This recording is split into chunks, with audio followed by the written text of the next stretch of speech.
আসসালামু আলাইকুম, আশা করি আপনারা সবাই ভালো আছেন এবং সুস্থ আছেন।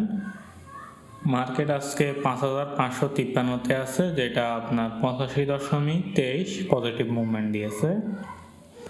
সো টোটাল ট্রেড সংখ্যা যদি আমরা দেখি ১,৫৭,০০০, টোটাল ভ্যালু হচ্ছে ৭১৮.৫৭ কোটি। সো এটা রোজার দিন অবস্থায় কিন্তু অনেক ভালো একটা ট্রেড ভ্যালু। আর এখানে 1 মিনিট চার্টটা আপনারা দেখতে পাচ্ছেন, এটা পুরোটা সময় বাই প্রেশারটা বেশি ছিল, বাট এখানে একটা সমস্যা আছে, আপনি দেখতে পাবেন যে অনেকগুলো বড় বড় সেল হয়েছে। সো এটা একটু সমস্যা, সামনের দিকে ভলিউমটা ধরে রাখতে পারে কিনা এটা একটা বড় ধরনের সমস্যা হয়ে থাকবে আর কি। মানে ভলিউমটা ধরে রাখতে পারলে সমস্যা নাই, আরও ইনক্রিজ হওয়ার সম্ভাবনা আছে, বাট ভলিউমটা না ধরে রাখতে পারলে সমস্যা হবে আর কি, যেহেতু সেল হয়ে যাচ্ছে বড় বড়, বুঝছেন। আর স্টকে ৩৪৭টা আপে আছে, ২১টা ডাউন এবং 22টা আনচেঞ্জ অবস্থায় আছে। সো ট্রেড ভ্যালুতে ৭১৮.৫৭ কোটি, যেটা আপনার গতদিন থেকে বৃদ্ধি পেয়েছে। আর top sector by trade value percentage wise যদি দেখি, ব্যাংক হচ্ছে ২৪.১৮%, ফার্মাসিউটিক্যাল এবং কেমিক্যাল ১১.৮৯%, টেক্সটাইল হচ্ছে 10.২%। এবার আমরা ইন্ডেক্স মুভারে যাই। সো ইন্ডেক্স মুভারে সবার উপরে আছে স্কয়ার ফার্মা, ৫.১ ইন্ডেক্সকে মুভ করেছে। এরপরে আছে রবি ৪.৭, জিপি হচ্ছে আপনার ৪.৩, সিটি ব্যাংক ৩.৪। এবার নেগেটিভ ইম্প্যাক্টে যদি যাই আমরা, নেগেটিভ ইম্প্যাক্টে হচ্ছে সবার উপরে সামিট অ্যালায়েন্স পোর্ট, এরপরে ইস্টার্ন ব্যাংক লিমিটেড, এরপরে বাটা শু। এবার আমরা টপ স্টকে যাই। সো টপ স্টকে আরএসআরএম স্টিল সবার উপরে, এরপরে আছে আপনার মিডাস ফাইন্যান্সিং, এরপরে আছে আপনার আলিফ ম্যানুফ্যাকচারিং কোম্পানি। আর লুজারে যদি যাই, লুজারে আছে আপনার ম্যাগনা সিমেন্ট সবার উপরে, এরপরে আছে একটা বন্ড, এরপরে একটা মিউচুয়াল ফান্ড, এরপরে জিলা বাংলা। এবার আমরা ডিএসিএক্সে যাই। সো ডিএসিএক্সে ক্যান্ডেলটা কিন্তু পজিটিভ, এই ক্যান্ডেলটা যেটা আছে এটা কিন্তু এইখানে এইটার মতো, এই ক্যান্ডেলটার মতোই, এখানে দেখতে পাচ্ছেন আপনার এই ক্যান্ডেলটার মতোই।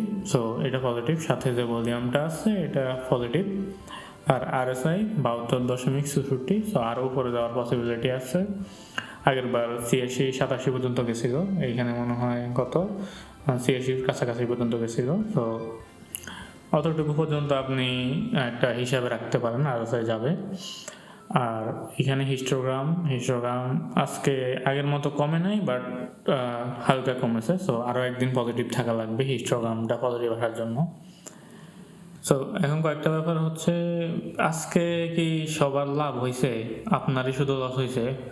সো ব্যাপারটা এমন না, আজকে ইন্ডেক্সটা বৃদ্ধি পেয়েছে আপনার যারা টপে স্টক কিনে নাই, মানে টপের যাওয়ার কয়েকদিন ১-২ দিনের মধ্যে কমছে, ধরেন এখানে কিন্তু টপে ছিল, এখানে ১-২ দিন পরে কিনছে, তাদের যে ১-২ দিনের লসটা হয়েছে ওইটা রিকভার হয়ে গেছে আজকে, এটা আপনি মোটামুটি নিশ্চিত থাকতে পারেন।